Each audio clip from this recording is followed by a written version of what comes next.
حسن نصر اللہ کے جو جانشین ہے شیخ نعیم قاسم، انہوں نے کلیئرلی بتا دیا ہے کہ کل کا روز جو ہے وہ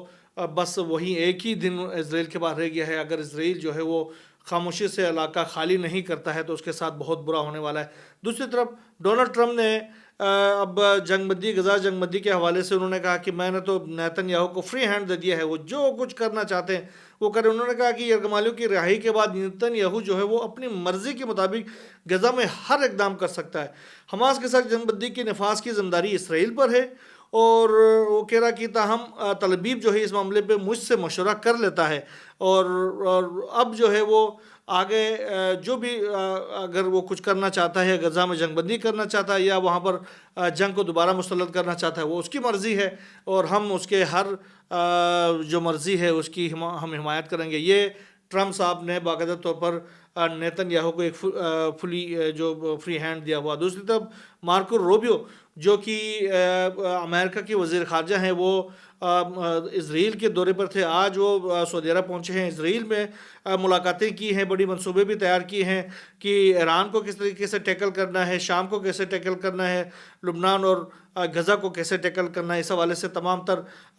مذاکرات جو ہیں وہ نیتن یاہو اور اس کی وار کیبنٹ کے ساتھ کرنے کے بعد آج وہ پہنچے ہیں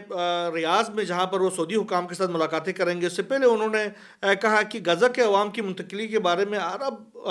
جو عوام ہے وہ جلد از جلد عرب حکومتیں فیصلہ کرے، اگر وہ نہ کریں گے تو پھر یہ کام ہم خود کریں گے. یہ انہوں نے ایک دھمکی بھی دی ہے. آپ اندازہ لگائیں، انہوں نے پہلے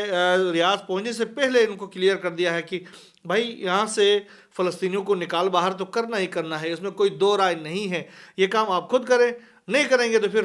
یہ کام ہم خود کریں گے، اور اس کے بعد کوئی ہم عذر قبول نہیں کریں گے. یہ انہوں نے دھمکی دی، اور اس کے بعد اب وہ ریاض پہنچے ہیں تو آگے وہ کیا ڈیولپمنٹ کرتے ہیں. ساتھ ساتھ انہوں نے یہ بھی کہا کہ حماس ایک سیاسی جماعت یا عسکری قوت کے طور پر غزہ میں جو ہے وہ باقی نہیں رہنا چاہیے، اس کے لیے کوئی گنجائش نہیں ہے. لیکن یہ آپ کا فیصلہ ہو سکتا ہے، آپ کی خواہش ہو سکتی ہے، لیکن حماس جو ہے وہ اس علاقے کے سن آف دی سوائلس ہیں، تو وہ تو کبھی نہیں جائیں گے. لامحالہ انہوں نے قربانیاں دی ہیں، لاکھوں جانیں انہوں نے قربان کی ہیں اپنے سرزمین کے لیے. اب وہ مارکو روبیو یا ڈونلڈ ٹرمپ کے کہنے پر یا ان کی دھمکیوں کے اوپر اپنا علاقہ تو خالی نہیں کر سکتے. یہ تو پھر مرنے اور مارنے والی بات ہوگی، اور اس کا نتیجہ بھی آنے والے دنوں میں نکل سکتا ہے. دوسری طرف سعودی عرب کے جو سابق انٹیلیجنس چیف ترکی الفیصل ہے، انہوں نے ایک بار پھر کہا کہ یہ جو ٹرمپ ہے وہ اپنی مرضی دنیا پر تھوپنے کا خیال ذہن سے نکال دے. انہوں نے کلیئر کر دیا ہے کہ ٹرمپ جو ہے وہ اب یہ نہیں چلے گا کہ آپ جو کہیں وہ دنیا پر نافذ ہو جائے. یہ ضروری نہیں ہے کہ ٹرمپ جو کچھ منہ سے نکالے وہ دنیا کے اوپر نافذ نہیں ہوگا، ایسا نہیں ہو سکتا. کہ اس لیے ٹرمپ کو اس طرح کے جو ذہن اس کے فطور اس کے ذہن میں آتے ہیں ان کو اپنے دل سے نکالنا چاہیے. انہوں نے یہ بھی کہا کہ مجھے نہیں لگتا کہ وہ فلسطینیوں کو نکالنے کے لیے فوج بھیجنے کا ارادہ رکھتے ہیں، اس لیے فکر کی کوئی بات نہیں ہے. یہ بیانات ٹرمپ کے جابرانہ رویے کو ظاہر کرتے ہیں. انہوں نے یہ بھی کہا کہ بھئی نیتن یاہو کے بیانات اور اس کا رویہ بھی جابرانہ اور سفارتی اصولوں کے خلاف ہے، اور بیت المقدس کو جب تک دارالحکومت قرار دیتے ہوئے فلسطینی ریاست کے قیام نہیں کیا جاتا، سعودی عرب اور اسرائیل کے درمیان کسی قسم کے تعلقات قائم نہیں ہو سکتے، معمول پر نہیں آ سکتے، اس کا کوئی سوال ہی پیدا نہیں ہوتا. اگر عرب ممالک ایک مشترکہ موقف اپنائے تو کوئی بھی ان کے خلاف کارروائی کرنے کا سوچ بھی نہیں سکتا. یہ جو ہے ترکی الفیصل جو ہے سعودی عرب کے جو سابق انٹیلیجنس چیف ہے، انہوں نے ایک کلیئر ایک ویژن دے دیا ہے. اگر اس حوالے سے کوئی کام کیا جائے تو یہ بڑا صائب مشورہ ہے، اور عرب ممالک اگر مل کر آگے بڑھیں تو کوئی مائع کا لال جو ہے وہ ان کے مفادات کو نقصان نہیں پہنچا سکتا. دوسری طرف جو حماس اور اسرائیل کے درمیان جو جنگ بندی کی جو دن ہے وہ تقریباً 42 دن ہو چکے ہیں جنگ بندی ہوئے، اور اب جو ہے اگلے مرحلے کے لیے بات چیت کا آغاز ہونے جا رہا ہے. اس حوالے سے حماس کا جو وفد ہے وہ گزشتہ دنوں ہی قطر پہنچ چکا تھا. اب اسرائیل کے حوالے سے کہا جا رہا ہے کہ اسرائیل کا وفد بھی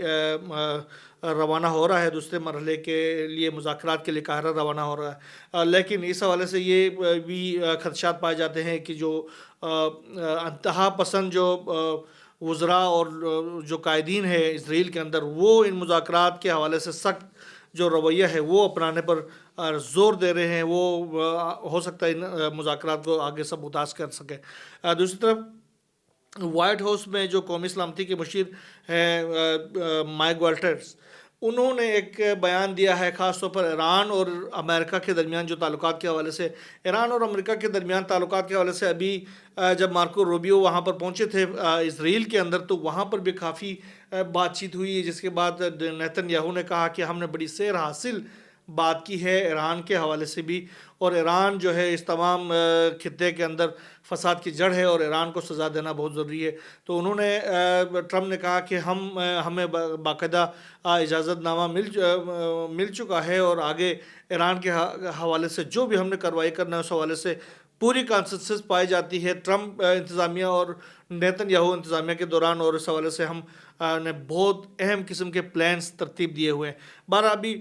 مائک والٹرز نے کہا ہے کہ ایران کے ساتھ مذاکرات کے لیے جوہری پروگرام کے بارے میں سخت قسم کے شرائط ہوں گے، اگر وہ شرائط پر پورا اترتا ہے تب ایران کے ساتھ کوئی بات چیت ہو سکتی ہے۔ انہوں نے کہا کہ ایران کے جوہری پروگرام کے بارے میں امریکی صدر کا موقف جو ہے وہ واضح ہے، یعنی ایران کو جوہری ہتھیار حاصل کرنے کی اجازت نہیں دی جا سکتی، اور انہوں نے یہ کہا کہ آگے جو ایران کے حوالے سے جو فیصلے کیے گئے ہیں اس حوالے سے میں تفصیل نہیں دے سکتا کہ ہم اس ہدف کو کیسے حاصل کریں گے۔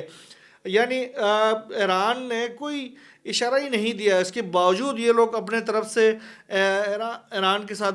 مذاکرات اسی طریقے سے بیان کر رہے جیسے ایران نے بھیک مانگی ہو ان سے مذاکرات کی، اور وہ اس حوالے سے اپنے شرائط پیش کر رہے ہیں، جبکہ ایران نے اس حوالے سے کوئی بات چیت نہیں کی ہے، نہیں کوئی ان کو کوئی اشارہ دے دیا، بلکہ مارکو روبیو نے بھی کہا ہے کہ اس لمحے تک ہمیں ایران کی جانب سے مذاکرات کے بارے میں کوئی پیغام یا اشارہ تک نہیں ملا ہے۔ یار ایران نے بھی کلیئر کر دیا کہ ہمیں اس ایسے ایک سناریو کے اندر امریکہ کے ساتھ مذاکرات کی ہمیں کوئی جلدی نہیں ہے، ہمیں یہ کوئی سازگار ماحول ہی نہیں ہے کہ ہم امریکہ کے ساتھ کسی طریقے سے مذاکرات کریں، بلکہ جو ٹرمپ نے کہا تھا کہ میں ڈاکٹر پزشکیان سے مل سکتا ہوں، تو وہاں سے بھی کلیئر کر دیا گیا کہ ابھی فی الحال جو نائب صدر تھے ایران کے، انہوں نے کہا کہ پزشکیان کی ان کے ساتھ ملاقات کا کوئی موڈ نہیں ہے، تو یہ ٹرمپ کی خواہش ہو سکتی، پزشکیان کی خواہش نہیں ہے۔ دوسری طرف واشنگٹن پوسٹ نے کہا کہ امریکہ نے ایران کا مقابلہ کرنے کے لیے اسرائیل کی مدد کی، وہ تو مارکو روبیو نے بھی کہہ دیا تھا، اور پھر نیتن یاہو نے بھی کہہ دیا کہ امریکہ نے جو بنکر بسٹرز بم جو وہاں پر دیے گئے ہیں وہ کس لیے دیے گئے ہیں، اب فلسطین کے اندر تو کچھ نہیں بچا جس کو بنکر بسٹر بم کے ذریعے تباہ کیا جا سکے، یا لبنان کے اندر کیا تباہی کریں گے، ابھی انہوں نے تباہی کرنا ہے تو جو ایران کے اندر جو زیر زمین ان کے جو ملٹری اثاثے ہیں ان کو تباہ کرنے کے اوپر کام ہو رہا ہے، تو اس کے حوالے سے یہ سارے